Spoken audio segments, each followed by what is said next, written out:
welcome to episode 7 of the Zag Talk podcast. Today we've got a really special guest. Geno Crandall is going to be joining us. But before we get into that interview, we're going to talk a little bit about the Pepperdine game, which happened last Thursday, and the St. Mary's game, which happened on Saturday.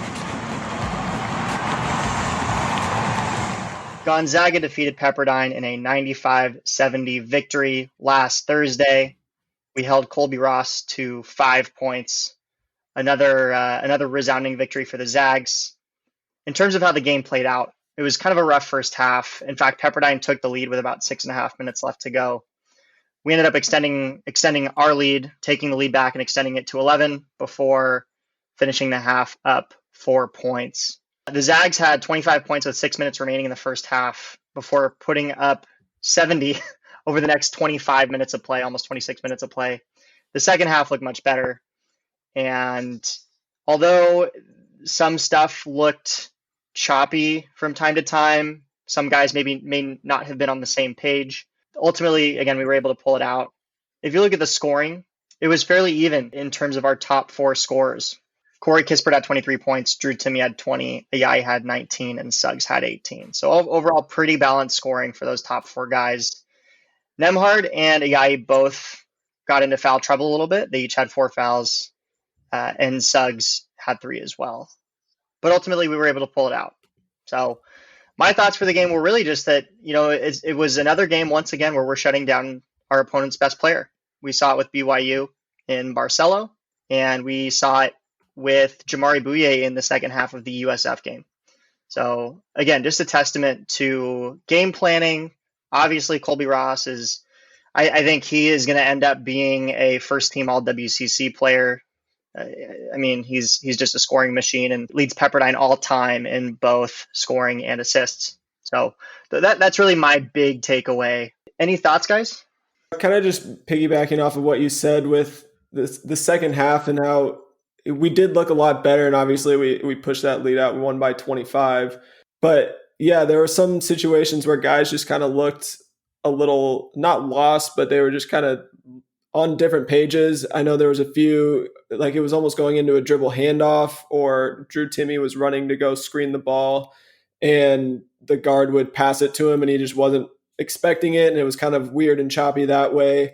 And you saw them have conversations about it too, just where they seemed like they weren't on the same page. And maybe that was a little bit of the first half. They didn't really seem super ready to play. But like we've talked about before on this podcast, you can throw the ball out there. They might have a bad game, but their bad game is still better than 99% of the country's good or average games. And so you could kind of see the wheels turning a little bit as we got further into the game and they got going. And once our offense gets going, it's just really tough to keep up with them for, a full 40 minutes. Talked about guards getting into foul trouble. I thought it was good that, we were still able to shut down Colby Ross, even with guys in foul trouble. Suggs, once again, didn't really get to play much in the first half.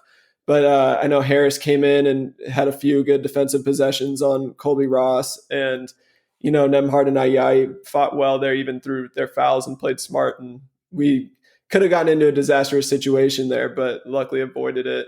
Other than that, Suggs, still on the turnovers and fouls have been his big kind of Achilles heel so far when he's been in the games. He's gotten early fouls. He hasn't really had second half foul troubles, but he just gets those early ones and he's on the bench, which isn't super helpful for us. And 4 turnovers this game. So, he's a freshman. We're going to see it. He's obviously the most skilled player on our team. So there's really not much to complain about, but just something to see that hopefully you can keep developing on that as we move on through the season. Yeah, and I think this is going to be, I think we were so used to Gonzaga jumping out on teams early. I think against the really good teams we've played, that's kind of been a necessity. When we get into WCC play, it's returned a little bit to the norm of, I think, the last couple of seasons with WCC play, in that, we're coming out a little sluggish against teams that aren't as good, playing down a little bit more, which I think is always going to hurt us when we play in a conference like the WCC.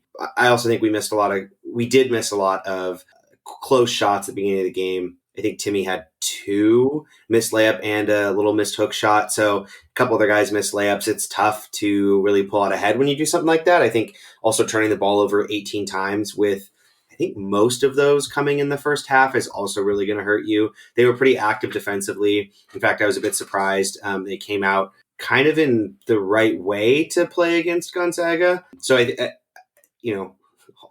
not a huge Romar fan, but when the game was pretty close, I was like, wait, maybe they got something here. And it ends up like most of the Gonzaga games in the WCC are going to end up. I think the depth for Gonzaga is just going to be huge. Most of these teams are not going deep into their bench. Gonzaga has the ability to go 7-8 guys deep, especially when you get in foul trouble and you're still able to put guys out there that are, probably a lot better than the guys they're playing against. Is going to be a huge benefit for us. Romar ended up, stomping his feet and throwing a fit in the second half because he wasn't getting calls to go his way and things were falling apart. Yeah, we've talked about this Pepperdine team on previous episodes and how they're going to play. And also just kind of the middle of the pack in the WCC. There's going to be some games where they just absolutely blow it. And, Pepperdine losing to CSU Northridge and UCSB by 12, really bad losses to teams that they shouldn't be losing to probably, especially with the caliber of talent that they have. I mean, yeah, they're a middle of the pack team in the WCC, but just about every WCC team should be able to beat a team in the Big West. Nothing against the Big West. It just is not there talent-wise. They're a one-bid league perennially, right? And not that the WCC has been much better in recent years, but still. So this was just one of those games where it kind of was a tale of two halves. In the first half, they came out guns a-blazing and played really well, I thought. And in the second half, they looked a little bit more like the team that loses to UCSB and CSU Northridge. So, I think this is also their first game since they went into COVID protocol. So this is the first game they've played since late December. So I think that probably plays a bit of it too. You've got guys that come out pretty hungry and eager to play, and you get out to a big lead, and all of a sudden there's probably not a lot of gas in the tank left either, and you haven't played, and you're not ready to respond to when a team changes it up and does something a little different in the second half. Or, Mark Few goes in the locker room and gives them a talking to, and Romar probably didn't. There was probably just a lot of keep doing what you're doing or give Colby the ball or something like that. And that's going to hurt you because Few's going to make the adjustments that need to happen in the second half. Yeah, and I think one thing too with these WCC games is that, and they've said it, I think a lot, they said it a lot in the St. Mary's game too, where on the broadcast they're just saying these teams know Gonzaga so well, they see them 2-3 times a year. And a lot of these coaches are probably game planning, like how are we going to beat Gonzaga? How are we going to give them a good game all off season? That could potentially, for some of these teams that, might be on the bubble, that's the win that seals their NCAA tournament fate. That's what gets them in there. So there's that. And then, like you said, they haven't played since December 23rd. So while there were some games that they were probably preparing for, they've had a long time to prepare for this too. So maybe that's a little bit of what we saw in the first half, and kind of what Tyler said on our interview with him last week, where, Few's probably not going into these games super game plan heavy on Pepperdine specifics or St. Mary's specifics. It's more like, hey, let's do what we do. Let's work on this bit of our game so we can get better. And in a situation like this, where the other team is game planning very aggressively for you specifically, that might kind of make it look like what it looked like in the first halves of both these games. So obviously the talent a lot of times prevails, but if you get into a cold night, it can get ugly. So cool bit of history to mention about this game, though. The last time Pepperdine beat Gonzaga was the 2002 season, and what ended up ultimately culminating that season was a face-off between a 10-1 Gonzaga team versus an 11-0 Pepperdine team for all the WCC marbles.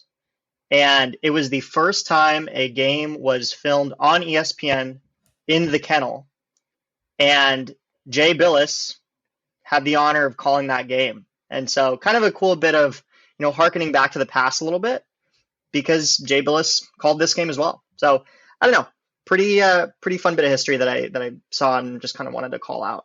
Ultimately, back in 2002 to cap off that season, we did end up beating Pepperdine, by the way, and what was a really close game. So maybe moving on to the St. Mary's game with a little bit of history there too. I tweeted out before the game that Gonzaga going into this game was 10-2 in their last 12 matchups with St. Mary's, with the average margin of victory in those 10 wins being 19.3 points.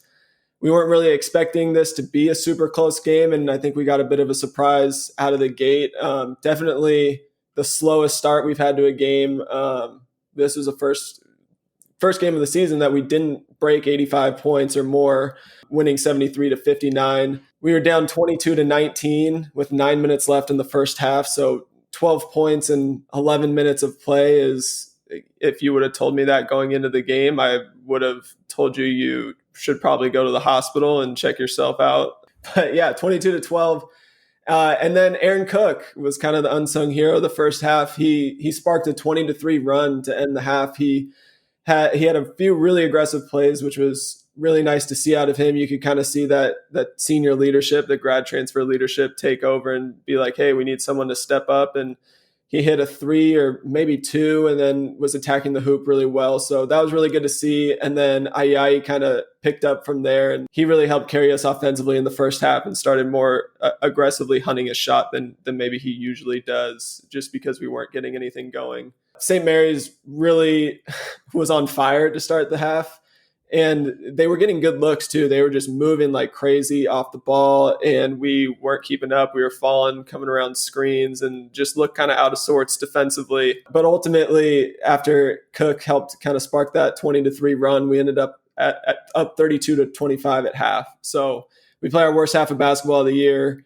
and we're up 7 on the road at an in-conference rival and a team that's somewhat on the NCAA tournament bubble. I mean, yeah, it was tough to watch, but I guess good to see the resiliency of the team there. You can get down on the road. We saw it in 2018, 2019 with that team in the WCC tournament, get down early to St. Mary's and just not really click in, and they weren't able to turn it around, weren't able to make shots. And we saw that in this game, that they were able to, turn it around. Second half, they really put their foot down, opened up with a 9-2 run. And after that, the game never got closer than 8 points. At one point, we pushed it out to an 18-point lead. Should have covered, but Ballo missed a pretty easy dunk right at the end. So if you're a better luck next time. You should learn not to bet on the Zags to cover in WCC play. So other than that, Suggs, early foul trouble again. We can talk about the refs having some questionable calls in general. He's on the bench, doesn't help us out. He had 5 turnovers, but he did kind of give us a spark in the second half. He was a lot more aggressive offensively, smartly aggressive, I should say. Nembhard, I think he's going through probably his worst back-to-back games of the year. He really just didn't do much this game. It wasn't as much of a foul issues that he had in the first game against Pepperdine, but like the last game, like Brian said, it was pretty even across our main guys scoring wise. Kispert had 17 points, Ayayi had 16, and Suggs and Timmy had 14 apiece. Cook chipped in 8. So I mean, kind of all around effort. It's tough. This team, you can shut guys down, and even if it takes a half to get Suggs and Kispert going, you got Ayayi going off. You have Cook coming off the bench, and yeah, it's tough. I think the only other thing, we only had 6 assists for the team, which I saw Stephen Carr had tweeted that tied for our lowest in the last 7 seasons. And I think that was visible in the way we were playing. It was a little off. We weren't on the same page again. And, that happens sometimes in the middle of the season, and a team like St. Mary's who gets us out of our comfort zone a little bit with what they were doing defensively. But at the end of the day, a 14-point win in a situation like that. I mean, one of our worst games, probably our worst game of the season, and I'll take a 14-point win on the road against St. Mary's. Statistically wise, you point out the assist thing. Also had 3 offensive rebounds as a team. We're averaging 11 on the season. Though I think those 2 statistics for me, not offensive rebounding and not really pushing and moving the ball as much as we normally do, I think those 2 things are going to hurt us. Those 2 things are going to put us in holes in games. We got lucky that St. Mary's put up 23 threes. We got lucky they only hit 9 of them. So it could have definitely been a different game, and a couple of those gone the other way. Yes, not hitting the spread really hurt. only other statistical thing of note, Watson took no shots that game, not a single shot. So kind of a weird thing as well. He played 22 minutes, so it's not like he wasn't out there. Just kind of a silent game for him after having two games over the last couple but he's been really, really solid. So a little disappointing there to see a regression. Yeah, from my perspective, the 6 assists that was really the most notable thing for me. The other piece of the puzzle that I think should be mentioned is that while St. Mary's did play us really, really tough, we need to mention the defense. We played them really, really tight, actually. They were 13 of 40 inside the arc. That's the lowest 2-point percentage of any Gonzaga opponent since we played Fairleigh Dickinson in the 2019 round of 64 when they shot 31%. So overall, it was an up and down game. I wish we would have played better from start to finish. St. Mary's played us tough. They always do. It was at their place. I mean, a lot of factors going against us. So, but I can tell you that one thing that a lot of fans probably will not miss is being in that tiny, cramped arena for a Gonzaga basketball game because they always overfill it and you always end up in the nosebleeds. And it's not a fun time pushing and shoving with St. Mary's fans up there. So at any rate, 14-point win, lowest scoring affair of the season as well. So I would watch out for us to continue to try and push the envelope on just scoring points, because after an offensive performance like we had, I would expect Coach Few to try and push the boys a little bit this week to put up a big number on Pacific. Yeah, and one thing too that Dylan was kind of touching on it with, we weren't able to get out and transition against St. Mary's, especially early in the first half. And they seem to do that well in general against us with slowing down the pace. It seems like every year when we play them, especially at St. Mary's, we struggle to get that pace up. But one thing I noticed when I was watching it was that St. Mary's barely missed in the first 10 minutes of the game. And it's really hard for us to get out and get going and get that pace up when we're having to take the ball out of bounds every time. And as soon as our defense was able to finally, step up and get some stops and get some rebounds and, get out on the wing and start running, that was huge for us to get out and transition. And we tried to help it a little bit. We threw in the press a few times, but yeah, I mean, that's where our defense is huge, and we have to be able to get stops if we want to be able to get that tempo up and get out and run. And I think that's what we saw. Big difference in, the second half of the first half, and then the second half was we were able to start getting stops. St. Mary's kind of got cold from the field. You said they were 9 for 23 from three, and I think most of those threes were probably in the first half in that first 10 minutes. So, and then the other thing, back to the assists, I'm looking at KenPom right now, and our assist to field goal made ratio is 56%, which is good for 92nd in the country. So when you only have 6 assists on 73 points, that's very much an anomaly. And tip your hat to St. Mary's there for, taking us out of our game. And that's one thing that people have said about Gonzaga this year is just like, they don't care who's scoring. They just share the ball. And I don't think that wasn't happening this game, but it just wasn't resulting in assists. So, yeah. So just to wrap up kind of this start to WCC play, we're 14 games into the season, which, we're just over halfway. And, going through some of the statistical websites we have out there, Evan Mia's college basketball analytics site, he does player ratings based on BPR, which we'll talk about that here in an upcoming interview next week. But right now, if you were to take his ratings and use that for your justification for all WCC first team, Gonzaga would have 6 guys on the all WCC first team roster.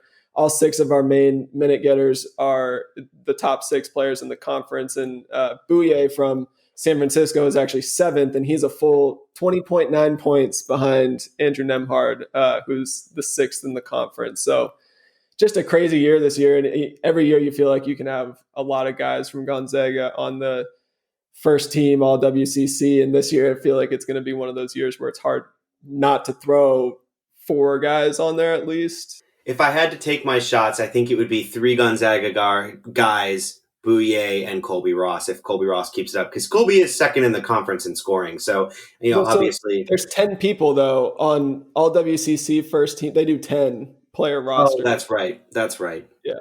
So I mean, if it was 5, it's tough. But like at the same time, who are we kidding? Like, who are the best players in the conference? Yeah, Colby Ross, probably Bouye, and then Gonzaga got like Ayayi, how can he not be on there? He throws in one of the very few triple doubles in WCC history. He's probably averaging like 17, 18 points in WCC play.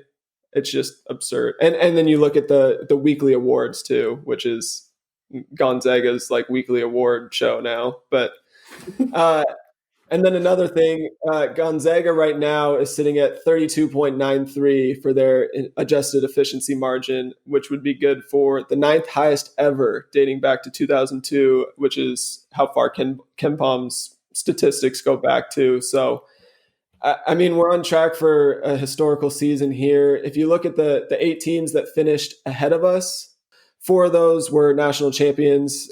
We had a Final Four team and a Wisconsin team in 2015 that made the championship game. It's interesting looking back. You know, I didn't go too deep into it, but you've heard it said before by Ken Palm and a few other guys on podcasts in the college basketball world that a lot of times teams do get hot at the end of the year and those numbers kind of skyrocket up. Just from looking at them, it kind of seems 50-50. I'd actually say 60-40, but I think the prevailing trend is that, you know, as the season goes on and as you get deeper in March, especially if you're making a championship run, that number can go up quite significantly. So, I mean, it's not crazy to think that we might not end in the top 5, maybe top 3 all time in terms of efficiency. As a comparison, right now, the 2019 team with Rui and Brandon Clark was an efficiency margin of 32.85, so 0.08 below us now. So, yeah, I mean, they look like the best team eye test wise that we've seen at Gonzaga play. Obviously, a lot of that gets decided in March, but in terms of what we're seeing, it's definitely something special. Those ahead, 8 Tom. teams above us, Duke's in there twice, but other than that, it's 7 different teams, which I think is interesting too. You don't have, you know, Coach K going out there and doing the same thing with adjusted efficiency every season. So I think that's kind of an interesting note as well. Yeah, one thing that sticks out to me and I think would kind of make a little bit of a difference and put us even higher on this list right now would be we don't have a rim protector.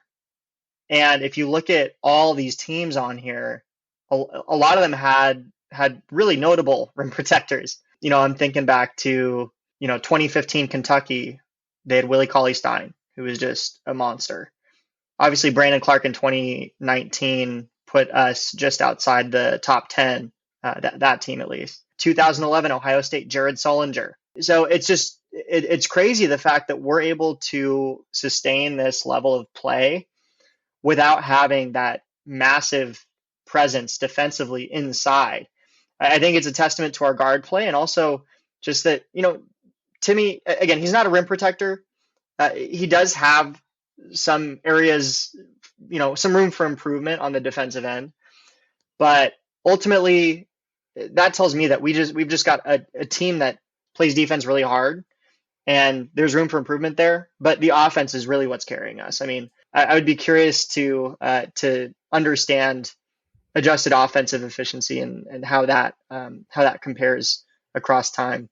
Yeah, my last note too. Timmy's not a rim protector by any means. He's not averaging a super large amount of blocks a game, but guys also aren't taking advantage of him, right? Like when other teams have good interior offensive players, it's not like they're like, oh, they don't have an interior defender, let's, take him to the post. He's doing a really good job of making them still take, contested jumpers, outside shots. I mean, hell, I think he might have been on Kessler when he hit those 2 threes. Like, whatever, that dude's got an ugly ass shot. I'm not going to probably stick my hand up too much on that guy either. So, I mean, yeah, I think he's still doing a great job defending, and we're not creating disadvantages for us by not having an interior defender either. Yeah, and I think that's like you're kind of saying there. We're not saying he's a bad defender. We're talking traditional rim protector, athletic big guy who can go vertical. And I mean, you look at who we've had. You have a Brandon Clark who's just a freak of nature, and then you have someone like Shemek who, not a freak of nature athletically, but he's a freak of nature just in his size and stature, and he could go straight up and defend the rim like that. I think Drew Timmy's a great defender. I'm actually looking at Evan Mia's defensive BPR ratings right now, and he's actually the second highest on the team, just right behind Anton Watson in terms of overall defense. So yeah, it's just not a traditional approach. And I heard on the Titus and Tate podcast that came out today too, they're talking about Gonzaga and Baylor and how Gonzaga plays like an NBA team. They don't look like a college team when they play, whereas Baylor kind of looks like your traditional really good college team. You know, they might not play great for some of the game and then they can just kind of turn it on, or they might have some of those dumb plays where they're kind of out of sorts, and Gonzaga just looks like a well-oiled machine that moves, and the spacing concepts of it are very NBA-like. So yeah, I mean, it's maybe not what we're used to seeing from a dominant college basketball team, but I'm loving it. So. Yeah, no doubt. It's definitely just super fun to watch. I feel like every Zag fan out there is just savoring every moment, which is really cool to be a part of. All right, with that, let's jump into our interview with the one and only Geno Crandall, grad transfer from the 2018-2019 season when we made it to the Elite Eight. We are here with one of the many grad transfers of recent years and a member of one of the best Gonzaga teams in Gonzaga history, Geno Crandall. Geno, what's up? How you guys doing? Thank you for having me. Yeah, we're excited to have you on. Maybe just to start us out, give us a little post-Gonzaga update, what you've been up to, where you're playing, some other projects you've been working on. Okay, yeah. So last year was obviously my first year as a professional. I played in the Czech Republic and had a really good season. Made the all-league team and whatnot before the season was cut short with, COVID and all the craziness going on there. And then this year I found my way to the United Kingdom and have been playing in the UK. Really enjoyed it so far. My team's doing really well. I think we're tied for like first in the league or second in the league, one of those top spots. I don't keep up with it too much. I just come when they tell me to come play. But yeah, we're doing really well. I'm having a really good season. So it's been really exciting. Obviously, it's been super exciting keeping up with the Zag teams last year and then this year, and talking to some of the guys and talking to the coaches. They're really excited about this year. So it's been really fun doing all that. That's pretty much all my life has been basketball, keeping up with the Zags and a few side projects here and there. You said you've been keeping up with the team and talking to the coaches and everything. How's it been being, 8 hours ahead of the West Coast over here and trying to catch games? I know we've had some early games our time, which probably works out better for you, but now we're getting into these late games. How do you catch the games? Are you staying up or next day? Yeah, the non-conference schedule was a lot easier for me because a lot of early midday games. Could watch those, and usually sometimes would have some of my teammates over watching. They were all big fans of the Zags and liked watching, just the way they play. Now that we're in the conference, it's been a little harder. Sometimes I'll just have to catch the box scores and ask somebody for a recap. But yeah, we'll see. I mean, on days when I don't have practice or don't have a game the next day, sometimes I'll stay up late and catch a late game at 3-4 in the morning for me, and then just go to sleep after that. But yeah, I mean, they've been a joy to watch, so it's been worth it. The couple late nights I've stayed up. Give us a comparison between this year's team and your team when you were at Gonzaga. I know this has been going around a lot. I'm not going to ask you who you think would win, but what do you think, if you're game planning for them, what is this year's team's biggest weakness going against a team like yours? I think interior defense is probably the one area that they've definitely got some room to improve on. And oddly enough, I think interior offense was really our strength. So it would have been a good match and kind of a chess match to see which Mark Few could out-game plan the other.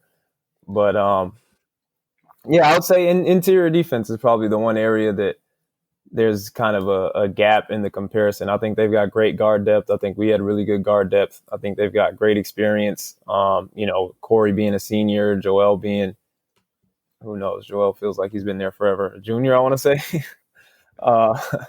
Having the transfers and whatnot, and then even having guys like Drew and Anton who are just sophomores, but had big roles last year.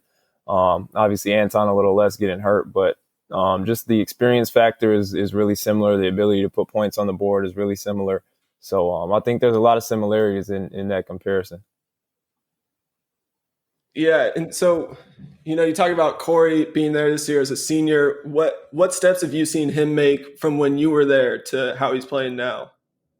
I think he's a much more complete player, and that's just a testament to how hard he's worked at everything. I think in his first couple of years, he probably was more just a shooter, and that's kind of what teams, scouted him as, and what he got used as a lot.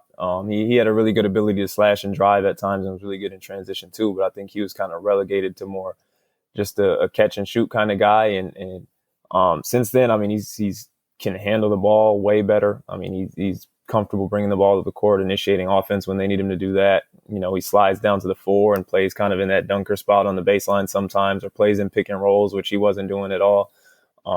He guards. I mean, he just gives a ton of effort. He's a great leader, great communicator. He's really just grown in every aspect. I mean, and he still shoots lights out. So he's just an all around, just a better basketball player. Here's the question: if 3-point competition, you got to play with Kispert and Snacks, Zach Norvell, who is winning in a 3-point competition? You just roll out the racks and you're going. It's no rhythm, you just grab them from the rack and going. Yeah, that's tough. I mean, I would say Corey's probably got like a picture perfect textbook jump shot for that kind of situation. But Zach is so good at, not needing rhythm. Like, he could probably be the guy that's just going to reach over and pull a ball, or if he fumbles it, he's like, whatever, it's still going up, I'm going to make it. So I don't know. That'd be a really tough one. If they go 10 times, I'd say they probably each get 5. Yeah, you just got to watch out. If Zach gets going, I feel like it's over. He gets hot, it's done. Tough. It's tough. He sees a couple go in, and he might just start shooting them with his eyes closed and be like, I don't even need to watch the ball. This one's going. All right. So, Brian, go ahead. Yeah. So Coach Few has a few different kind of archetypes that he has been able to recruit for and then develop players from. And Corey is one of those 4-year guys. I feel like, he's got those 4-year guys that he develops over time. But the grad transfer has really become one of his strengths, for sure, in terms of recruiting and bringing folks in, and obviously having really successful careers and leading to deep runs in the tournament. Help us understand what that grad transfer process was like, going from, North Dakota, playing in the Kennel, and then ultimately making the decision to make the leap over to GU. What was that whole process like? It was kind of crazy for me personally, just because I had so much stuff going on with having to get a lot of classes actually finished to be able to graduate. I just knew I wanted out, so I kind of had to buckle down and finish 19 credits in a summer, which was like 7 classes or something. I don't even know how I got it done. Credit to Coach Michelson. He stayed on me about it, every day, making sure I got everything I needed to get done, finished and turned in. But once I got on campus, I think the transition was incredibly smooth. And I think that, the other guys who have gone through it can probably say the same thing, just because of the culture and the community that kind of has been cultivated at Gonzaga is you come in and you got a bunch of good guys around you, guys who want you to succeed, as much as they want to succeed themselves. And that's from the top of the coaching staff to the players, to the training staff, to, the people that are working with you on getting your schoolwork done. Everybody really wants the best for you. And there's like a consensus that you're always like, some schools, some guys might want to get their stats or might want to do this.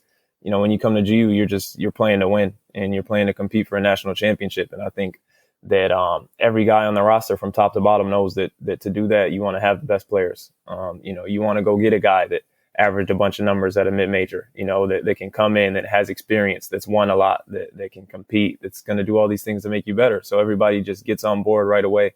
I think Few also gets guys that want to participate in that want to be on board right away, that want to, that are willing to sacrifice their personal numbers, that are willing to sacrifice a role that they might have had. And they want to win, and they want to do it the right way. And so that's kind of been, at least in my experience, especially talking to the guys who have grad transferred after me and talking to some of them that did it before me. That's just kind of how it goes. You just come to GU and you just automatically, you just snap into it like you're a Zag right away. Did the coaching staff let you know what their vision was for you and your role on the team before even getting on campus? And then did you subsequently try to prepare for that role? Or was it just kind of like, we know you're a really good player. Come join us. We'll figure it out after that. Yeah, I mean, a little bit of both. I think, in all honesty, I think Few wanted me to shoot the ball a little bit more than I did. He was always telling me, like, we need you to be more aggressive. We need you to be more aggressive. Like, that's why we wanted you. We've seen what you did, what you're able to do. But yeah, I think it's you kind of know going in that your role is going to be different than it was, and that you're playing with all these top level guys. I came in and I was playing with Rui Hachimura, I was playing with Brandon Clark, first round guys. I was playing with Josh Perkins, one of the best point guards in college basketball history. I was playing with Corey Kispert, with Killian, with Snacks, with Jeremy, like all these guys who are really, really, really good at basketball. And you're just like, okay, maybe I don't need to do as much as I did before. Maybe it'll be nice to just be able to pass the ball and watch somebody else do something for a change. So yeah, you kind of come in knowing that you have this spot to fill. And I think ultimately when he's getting these grad transfers, at least I know it was the case for me, is he's looking for experienced guys who can be leaders, who you're not going to come in and just kind of hide behind the big names and hide behind, playing at Gonzaga, playing for Coach Few. You're going to come in and you're going to be one of the guys that are going to be vocal, that are going to play hard, that are going to compete, that are going to guard. So that was definitely talked about early on, that he wanted me to come in and even though I was going to be there for 7-8 months, to really be a leader on the team and be vocal. Yeah, it seems just from watching, you kind of see people that come in as grad transfers, they're only there for a year and they seem to almost be even more like, rah, kind of Gonzaga. They're super bought in. They love the family. They love the culture. Do you think that's kind of just a product of, you've been somewhere else and you come in and it's kind of an eye-opening experience playing in a culture like that I feel like you have a greater appreciation for the difference that Gonzaga is than maybe someone who's been there for 4 years? Yeah, no, absolutely. I think just being around that it is super eye-opening. You're like, oh man, this is what college basketball is supposed to be. You spend 3-4 years somewhere else and you think you enjoy it. You think it's, you can enjoy it. You can have a good experience. You can, I went to the NCAA tournament at North Dakota. I did all these, crazy things, broke records and stuff, and it's cool and you enjoy it.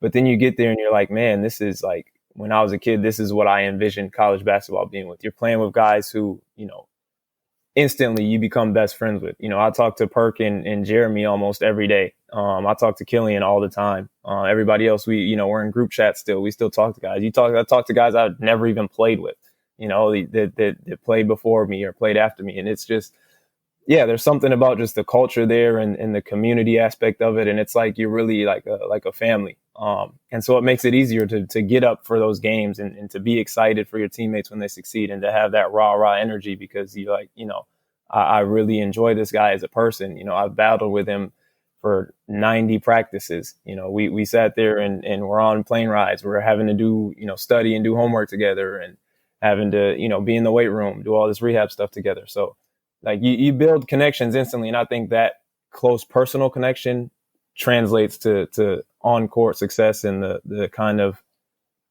enthusiasm that you see on the court. I think tied into that too, what was it like? Describe what it was like playing in the kennel as a visitor, but then also like getting that experience as a Zag player as well. Obviously you have a lot more games to pull from, but what was the difference in kind of those two atmospheres? Mm-hmm. Yeah, well, I got lucky because we played over winter break, so there weren't many students when I was at North Dakota and we played in the kennel. So it was a little more tame crowd, but it was it's still really loud. The fans felt like we're standing for most of the game because it was a close game. And it was just it was crazy to see that kind of enthusiasm and excitement for a program. When I'm at North Dakota and we're struggling to fill up a 3,000 seat arena. So just seeing that was like crazy. It was crazy experience. And I like personally, I kind of like fed off it. I like kind of being the visitor. I kind of enjoy when, everybody's going at you and yelling at you and rooting against you. It kind of does something for me personally. But being on the home side of it is just it's almost indescribable. Like there's just an energy in the building that we as players feed off of. And I'm sure that every Gonzaga player who's ever done an interview has said the same thing. Like we feed off of the crowd probably more than they feed off of us. Like we might dunk or something and they'll get excited, but we just get excited from them being there and them yelling, and it just takes our play up a notch. Like, I wish we could play every game in the kennel. Like we have 10 national championships. What's I guess another piggyback on that? What's the locker room difference like between the visitor locker room and then the nice one that you guys had? Were you there with the new athletic center, like the Yeah. basketball? Yeah. Yeah, it's no, it's crazy. Like I don't even remember what the locker room. It was just one of the visiting locker rooms. There's like 6 of them in McCarthy, but we were just in one of the visiting locker rooms, and you just got like these like metal cages for lockers, and a stool and whatever. And then I walk in on my first day on campus into obviously the home locker room, into our locker room, and you got like a big cabinet. It's got these 2 like wooden pull-out doors. It's got lights on the inside. There's like a suitcase full of brand new Nike stuff. I'm like, oh, this is different. Like this is the real deal. I couldn't believe it. I was like, there's so much. There's a hot tub, cold tub in the locker room. I'm like, what in the world is going on here? This is all for us. So it was pretty crazy. So speaking of new gear, have you gotten a chance to see all of the new uniforms that we have this year? I think we're up to 5 at this point with the grays and everything. I couldn't believe it. Give us your ranking 1 through 5 with the new uniforms this year. Okay. Number 1, I'll probably have to go the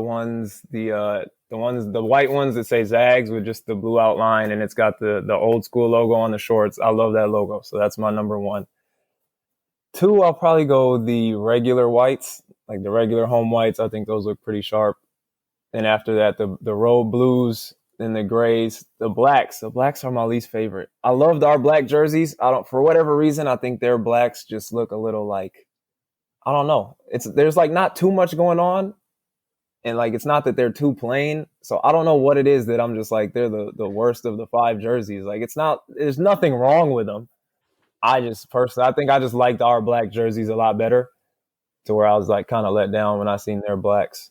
Yeah, that is true. I do like the blacks. It's tough ranking the jerseys because they're all pretty sweet, but like I'd buy any of them if they came out. But sure. This year's blacks, it's just kind of like a simple down, like a watered down version of the homes and the away. Yeah. This year it looks like. So I don't know. I like how in the past they did that. It was a whole new jersey design for the black ones, but I don't know. It's tough to complain. I'm just happy we got some more options now. Right. I'm like, where was this when I was there?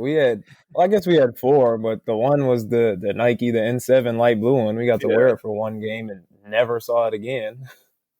With people, talking about selling jerseys, and I think Wilcher was on Twitter saying like, "Wait, we only got to keep 1 or 2 jerseys, and you're selling all right." These. Like, so do you only get to keep your home jersey, or what? How does that work? Do you get to pick? Yeah, I got home, road, and I got our black. So I've got all 3 besides the N7 jersey. I think most of our team got those 3.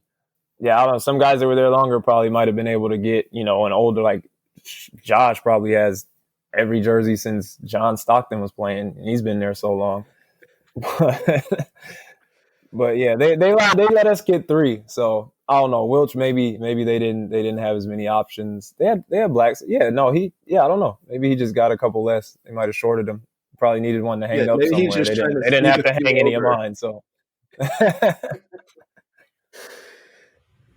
So in your 1 year playing, you guys got to play in some really big games. Obviously, you went all the way to the Elite 8. But I think kind of the biggest game and one of the greatest games in recent history for Gonzaga, outside the national championship run, was the game against Duke over in Maui. You want to walk us through kind of what that atmosphere is like? It's such a small gym and everything, and playing against Zion and that team. What was kind of the atmosphere like, and what was it like going up against Zion or seeing that in person? I can't remember if you were hurt for that game or if that was right after. Yeah, no, that was the game right before, like, we played that day, and I think we flew back, in the first practice when we got back was when I got hurt. But so I played. Yeah, it was crazy. It was, I think, kind of everything in the whole non-conference season to that point, I feel like, was building to that. Like, I just feel like it was all that was talked about. Even 3 weeks before the game on ESPN, they're talking about Gonzaga and Duke in Maui. So I felt like it was cool to, like, be a part of that. We both did our jobs winning the games before, to be able to play each other And just the energy in there was crazy. The gym is so small, like it's like a high school court or something, and it's just packed, and it's like split right down the middle with Duke fans on this side and Gonzaga fans on this side, behind each team's bench.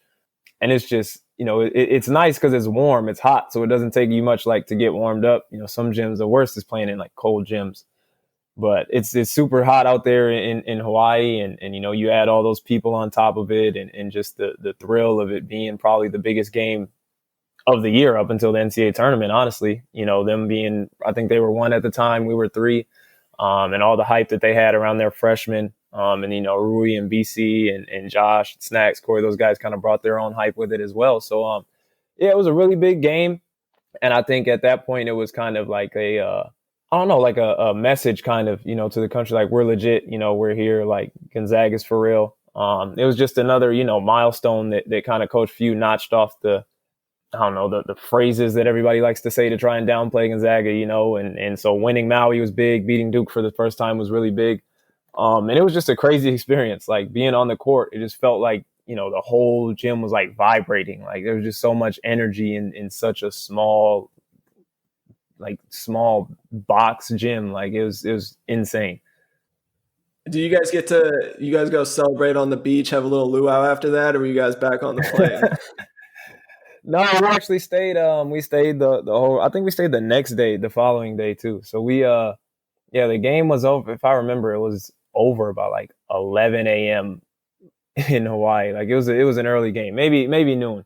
Like, we had a small little celebration, on the court. They give us the trophy. We go back to the locker room. Everybody's throwing water on each other or whatever. Like, small little celebration, and then we got back to the hotel. I think we had a pre or a post game meal, and instantly everybody just threw on their trunks and went to the beach. We were just hanging out at the beach. Everybody's just sitting there having a good time. It was weird because there's like pools. The hotel has their pool, and then the beach is like 30 yards away. You're like, why would anybody be at the pool? But I mean, there's a bar at the pool, so I understand. They didn't let you bring glass on the beach, so everybody would get their drinks in at the bar and then go, to the pool. But it was fun. It was a crazy experience. Just kind of sharing that moment with the guys. It was really fun to celebrate that. I mean, and then from the time we got off the beach, we had another post game or a meal later on in the evening. And then we were all in each other's rooms, like, celebrating the rest of the night together too. So it was really fun. That's awesome. So if I know you talked about Duke's freshmen were that's a lot of hype. Who and if you need to go back to North Dakota career too, obviously, but who was the most intimidating player you had to go up against, where you step on the court and you're like, oh shit? And if your answer is Zion, then who would be number 2? Because I feel like for me, seeing Zion just play basketball is pretty crazy. I would say maybe not like intimidating. It's kind of hard to get intimidated, on the court. You're just in the moment. You're like, hey, I play basketball too, But probably the most physically imposing player definitely was Zion Williams. You just watch him and the way he kind of just lumbers around. It's just so big and so athletic. It's actually like crazy to see in person. Like, it's almost unreal. Like, he's just, it's crazy. Outside of that, probably a really underrated pick, but probably Silas Melson. When we played in the kennel, like, he made the game so hard for me. Like, he was just he guards. He plays super hard, and he guards like crazy. He's long. He's strong. Obviously, I was able to score the ball a little bit, but I mean, he made me work extremely hard. Probably harder than anybody I've played against before or since, honestly. Like, he was just a really, really good, solid defender. He didn't mind running over screens, running around screens, chasing you wherever you were going on the court. So that was another one that was like, again, not like as physically imposing as Zion, but just, you're like, man, dude, I really got to play against you for 40 minutes. Like, you're going to guard me like this the whole 40 minutes. So maybe someone you didn't get to play against, but I know we got to see BC do some crazy shit just throughout the season, but I'm assuming you got to see some crazier shit in practice. What's the craziest thing you've seen him do from your time playing with him? Just dunking on everybody. Like, everybody got a couple in practice. I got a couple. They throw a lob and you think you're gonna tip it out, and then he just jumps over you, and you're like, man, I can jump pretty high, so I didn't know there was another level that somebody could go and just. But yeah, just dunking on everybody all the time. Like nobody was safe at any point. Yeah, that dude is a freak. I still have the image of the Baylor game in the tournament when he just went over, I think it was Vidal's head, and his like head's at the rim, and I'm just like, this guy, it's not fair to have him out here. That's like me going out and playing with you guys. It's insane. It's like watching somebody dunk on like an 8-foot hoop or something. You're just like, how are you always that high? It's crazy that he wasn't recruited more highly out of high school, because I feel like I don't know. I'm sure that he just did some insane things in high school as well. Right. But the fact that he only ended up at San Jose State, which decent program and everything, but yeah, I think transferring was probably the best decision that he's ever made, because he was able to use it here and then ultimately have one of the craziest years stat wise in program history from a center. So there's some all time plays, Geno, that I think stick out in every Zag fan's mind, and one of them has to be you crossing up Nick Emery in that one game in the kennel. As a basketball player, I feel like there are some plays that you're just going so hard that your body just makes without even thinking about it. And to me, that kind of seemed like what that play ended up being. Like, did you know you were going to make that move? Did you just react to what he did as a defender? Like, talk us through that play. Yeah, so a lot of it is really just reaction. I mean, one thing that few emphasized a lot to me and Josh was he called it like a thrust down the court, like getting the ball, from one free throw line to the other free throw line kind of as fast as we could, because we wanted to get those point to post looks for Rui and BC, me and Josh throwing those, or just to kind of speed up the defense and help us get open looks. So I was really just hearing few in my head telling me like run faster all the time in practice. Like if we were jogging the ball up the court, he's like, no, sprint up the court. Like, if you get tired, you'll get a sub, like sprint. So yeah, I just kind of like put my head down a little bit and push to like the 3-point line area. And he kind of cut me off one way. So I think I snapped the ball behind my back, took another dribble, and he I think he might have got tangled up with somebody, one of his teammates, a little bit, maybe. Either way, I mean, if you get crossed, you get crossed. Somebody had to make you get tangled up with your teammate, But yeah, he's kind of off balance and like reaching a little bit, and like instinctually, I just snapped it between my legs because, yeah, again, a lot of it just comes from habit, and you're just making these quick reads on the fly.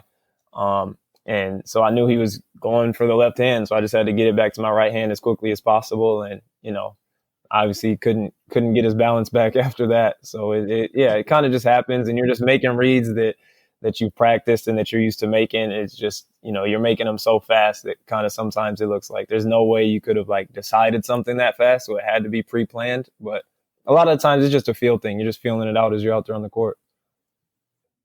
When you do something like that, do you say something to Nick after that play? Like when you're jogging back down the court, or like next time you go to a timeout and you walk past him, do you say anything to him? Do you let him know? He actually, I think coming back out of the timeout, because I think they called timeout right after that play. I know they do, because I remember Josh Perkins came up and like hugged me. I'm like, dude, what are you doing? Like, why are you hugging me? But it was just in the moment, like everybody was losing their minds, and he just came up, and that's how he decided to react. But so we went to timeout, and then once we came out of the timeout, he walked over. He's like, man, you had to do that to me on ESPN. I'm like, look, and I didn't. I was just playing basketball. You did it more than me. So we got St. Mary's tonight, which I guess in our lifetimes, growing up, has been kind of our big rival. Just they've been the second team in the WCC. It seems like maybe that's, been a little different these past few years. I know you guys beat them twice, beat them by almost 50 in one game. Obviously, they had the WCC tournament win. But for you, what seemed like within the program was the game you guys got up for the most? Was it St. Mary's or BYU? Was it somebody else, non-conference, I guess, rivalry? That's a little different, but I guess within conference, what's the team that you guys kind of took as your biggest rival? In the conference, it was definitely St. Mary's and BYU. Those two were kind of even. But yeah, it's definitely one. Coach Few is going to have them up and ready for it. Especially St. Mary's just lost the other night, so they're gonna be hungry and going to be needing a win. And this is definitely a big resume builder for them if they want to try and get in that large spot. So they'll definitely be up for it. Because Coach Few, he kind of hammered it home that like this is what we do. We beat St. Mary's. Like there's really no other way about it. You don't want to lose that game at all. And yeah, we were dialed in, obviously, besides the conference championship game. And I think a lot of that came down to we just didn't make shots. Yeah, that's probably the biggest one. And then BYU again, especially at home on senior night was a big one our year. I think because that 2016 team obviously lost on senior night to BYU. And so for some of the guys that were on that team, that was close for them. But for Few especially, he didn't want that to happen. So those two are definitely the ones that anytime they're on the schedule, Coach Few is going to be a little extra hard on everybody in practice that week, a little extra tight in the film room, and he's just going to make sure the guys understand the importance of that game. Are you playing against a lot of WCC guys over in Europe? Last year in the Czech Republic, I want to say I played two guys that were a little older than me. Don't remember where they played at. This year, I know there's one guy that played at Portland. I would think he was there while I was there. I'm trying to think. I feel like there's a couple other because I see like sometimes when like they get stuff posted on social media from the league or something, they'll like tag the schools they went to, and I feel like I've seen a couple others, but there's definitely a strong WCC presence in the professionals over here in the different countries. It's just there's so many countries and so many leagues that sometimes guys can get spread out and you got to find them. But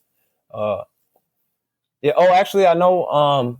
I think two guys from San Francisco are in the league I'm in as well. That were at USF when we played them or when I was on the team. I can't remember their names for the life of me. Like I said, sometimes I just show up and go play basketball. I'm like, I'm not worried about you guys. But yeah, there's definitely a strong WCC presence in the professional ranks. Post college career, going to play overseas. What goes into that decision making process? How did you ultimately decide? What's that process like to go from college basketball to professionally overseas? Yeah, I think it's just really just weighing pros and cons, and you take cues and take advice from your coaches, from people that you trust, as advisors, maybe guys that have done it before, or guys that have been around people that have done it before. You talk with your agent, with your families, and I mean, I kind of knew early on. For me, I think that was going to be the move. I didn't really see too much NBA traction, especially after transferring. Like, obviously, my numbers went down and being hurt and stuff for a lot of the year. I think like 6 weeks or something I didn't play, and then just coming back to kind of a reduced role, just the way the season worked out. There wasn't a bunch of NBA traction, and I didn't feel like trying to go the G League route. And a lot of guys do that and think they'll get a spot and just end up stuck in the G League, which I mean it's great. It's really good basketball for a lot of people. But for me, I think I just wanted an experience, to experience the world, to experience traveling. I know there's a lot of GU players that have played overseas, and none of them really have had bad things to say.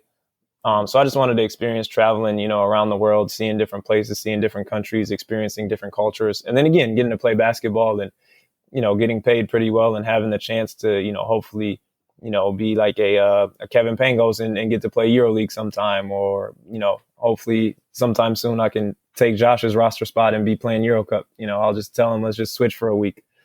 But yeah, just I kind of enjoyed the prospect of being able to just see the world. I mean, it's been really fun. Last year when I was in the Czech Republic, Jeremy Jones was in Austria, so we got to hang out a couple times because we were only a 3-4 hour drive away.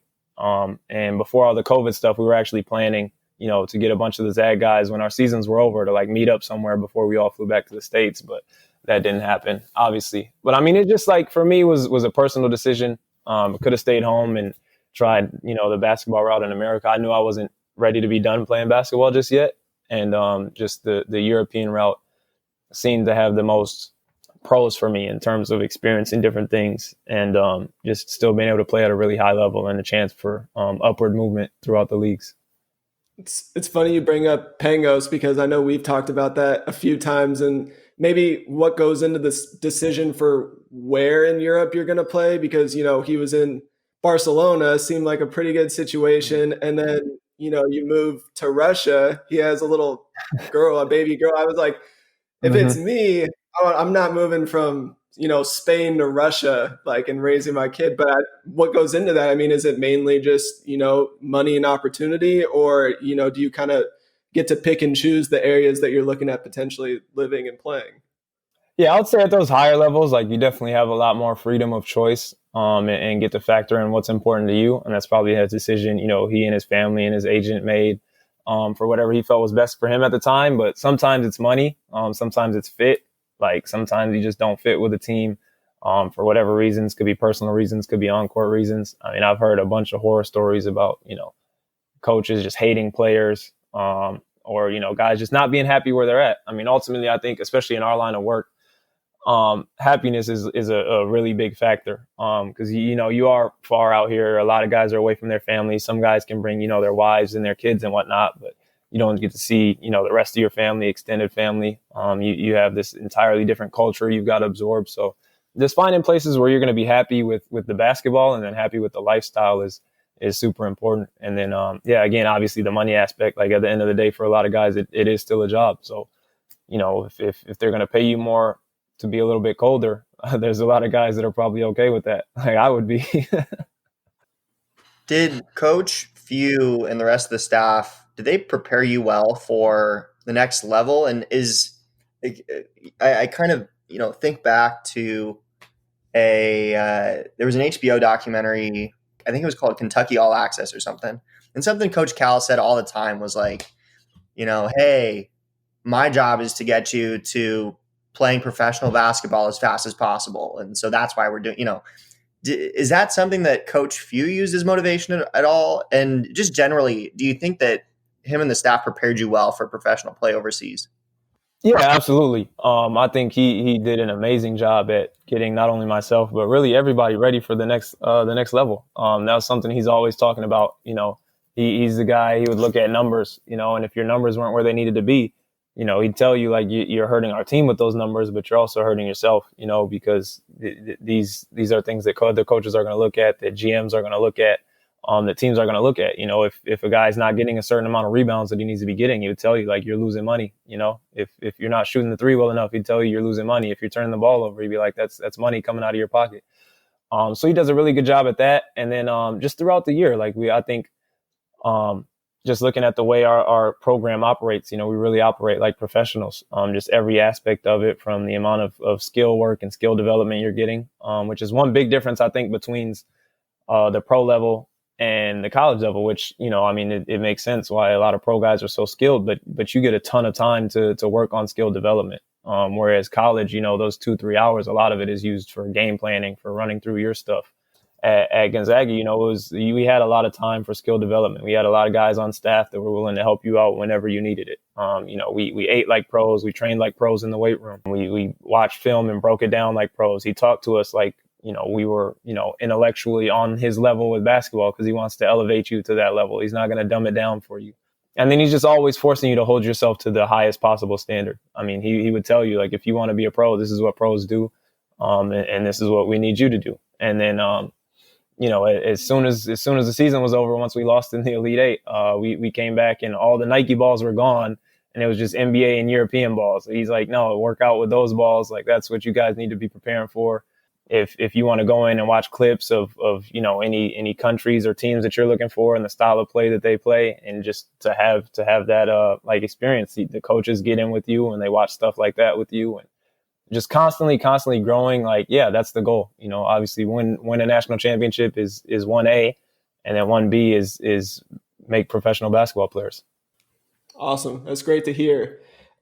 Maybe last kind of topic, you've been doing your new thing, the breakdown on Twitter and YouTube. Maybe talk about how you got started with that and kind of where you're planning to go.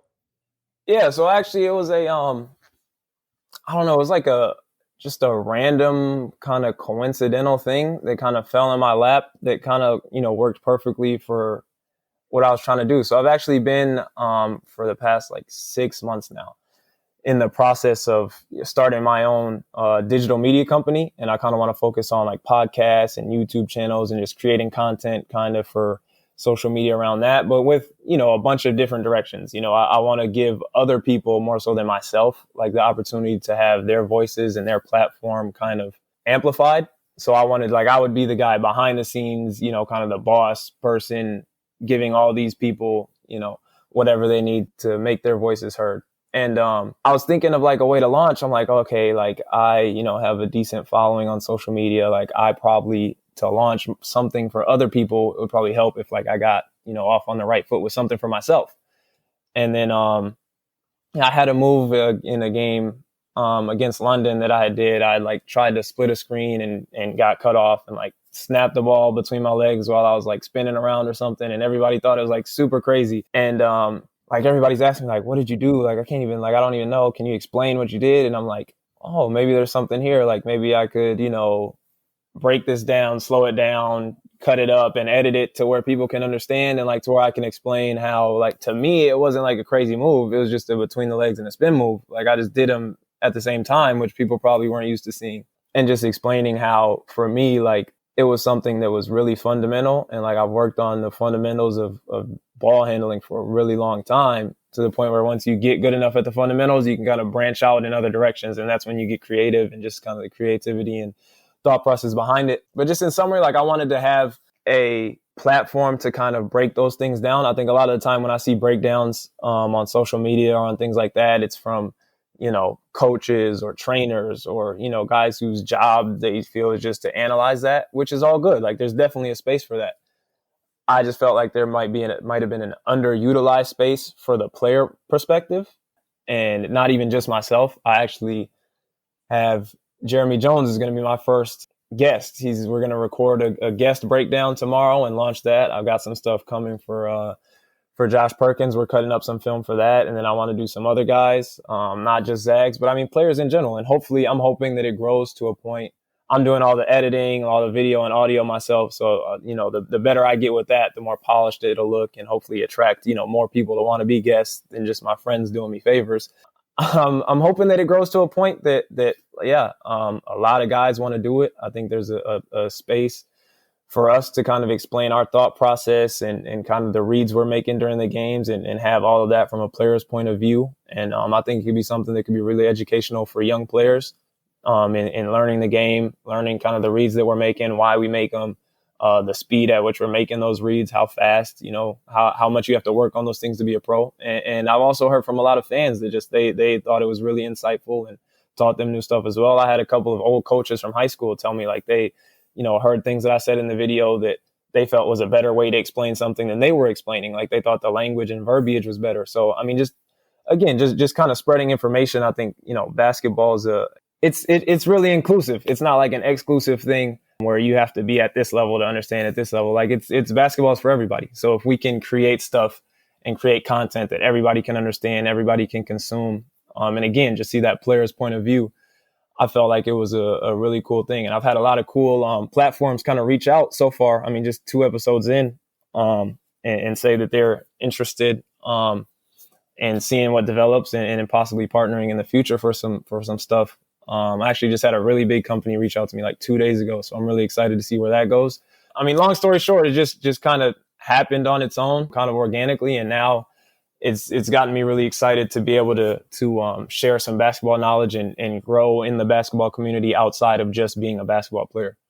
Yeah, I mean, I think that's great. It works, like you said, on so many different levels. Right now on Instagram, Twitter, you see a lot of the personal trainers, and that's one thing, but to be able to get inside like a player's mind and break down that film, I think is something that for young players is a really good thing. And then even, people like us, fans and former players, that it's informative. I mean, you can always learn more about basketball, even if you're not really playing at a high level anymore. So I think it's great. I love the breakdown so far. So good luck moving forward with that, and look forward to some Thank more you. of I those appreciate videos. that. Love to see some Perkins pick and roll. That's about as clean as it can get. That's what I've got on the docket. He's like, I don't know what you want me to do. I'm like, man, I want you to break down the reads you're making in the pick and roll, because you run, high screen and roll, sideline pick and roll is better than anybody I've ever seen. So just walk us through, what is option 1? What is option 2? What is option 3? Why did you do this? Why did you do that? And so he's on board.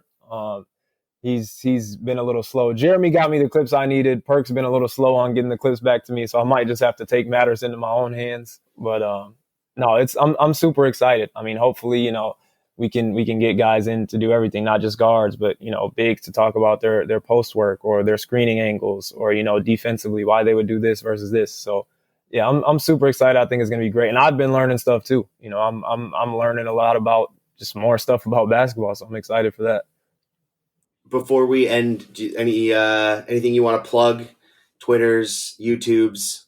Nah, I don't got nothing. Just if anybody out there hasn't seen the breakdown series that I'm doing yet, go check that out. I think it's going to be a big thing. I think it's going to grow. A lot of people are excited about it. I'm excited to be doing it. So just tune into my social medias. I've been posting on Twitter, on Instagram. I think the longer that we get with these guest interviews, because there'll probably be a short, interview portion, of about 5 minutes. It might be a strictly YouTube thing. So just follow my YouTube channel. It's just Geno Crandall. And that's where we're going to be posting the breakdowns. But yeah, I think it's going to grow. So yeah, I hope everybody kind of jumps on the train here early, and we can grow it into something that everybody can be happy to be a part of, whether you're just somebody that watches them, or if you comment, give input, or if you're, a player that's going to be joining. Just something that kind of, it's not really a me thing. I just want it to be a basketball thing, about the entire basketball community. So yeah, we'll make sure to throw those links in our description for the episode. Last question before we cut this off. What do you think end result of this season is for the Zags? You got them going to the Natty, winning it all. What are your thoughts? Yeah, I don't want to ever project a national championship or bust mentality. I think that's a little harsh, for any program, for any school, any year. There's only one winner every year. But I think, as much as ever this year, they've got all the tools to make it happen. And obviously with the craziness that has been this college basketball season, it's fair game for anybody. So I'm definitely looking forward to it. If they win and, we get that banner ceremony, I don't care where I'm supposed to be at in the world. I'm flying back to Spokane to be a part of that. So no pressure. They just got to make it happen for me. Love to hear it. Well, Geno, man, we appreciate you coming on and taking the time. I know we're dealing with a little bit of a time difference, but we appreciate it. Good luck on the rest of your season and with the breakdown as you try to grow your brand. So just best of luck moving forward, man. Yeah, no problem. Thank you guys for having me. I appreciate it a lot. Thanks, Geno. All right. Go Zags. Have a good day. Go Zags.